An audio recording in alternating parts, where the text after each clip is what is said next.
Well, China has welcomed Equatorial Guinea's decision to join the Global Development Initiative, also known as the GDI.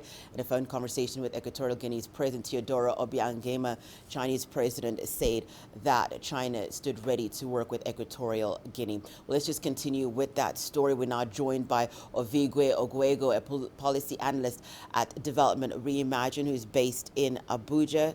Thank you so much for joining us, Ovigwe. How significant is Equatorial Guinea's membership of the Global Development Initiative?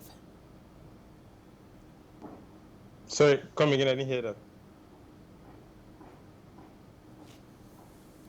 I was saying thank you so much for joining us on the program, Ovigwe. I was just speaking about, I wanted you to just touch on the significance of Equatorial Guinea's membership of the Global Development Initiative.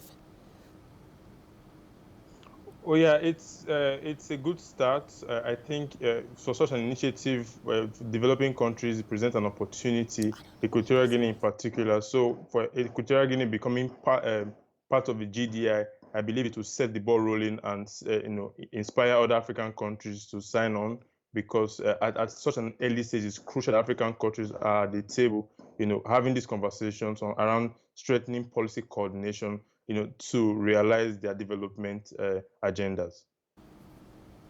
Well, how is China and Equatorial Guinea's bilateral cooperation in all fields faring, especially in the fight against COVID-19 and also the Belt and Road Initiative? Well, if you recall, in 2020, in February in particular, Equatorial Guinea donated $2 million to China. That was the time when China was in the middle of combating the pandemic, at home.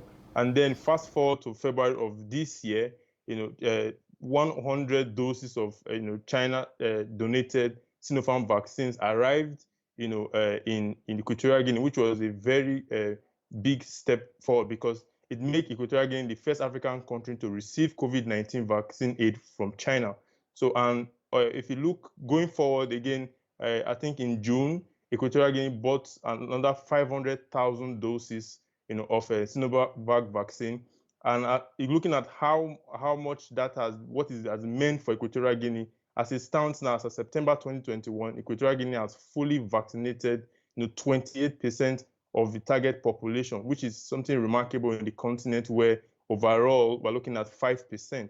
So looking at how both aid and its ability to purchase these vaccines from China has really been very crucial to achieve that relatively satisfactory vaccination rate. So it's very important. And even within the period since COVID-19, also there will also be a lot of other assistance. If you recall, there was an explosion in Bata in March of this year, that was very devastating in Equatorial Guinea. But we also saw that China sent a medical mission, to assist Equatorial Guinea in recovery from that devastating explosion. There were Chinese doctors on the ground, and also they donated medical supplies. So in terms of COVID-19 cooperation, it has been strong.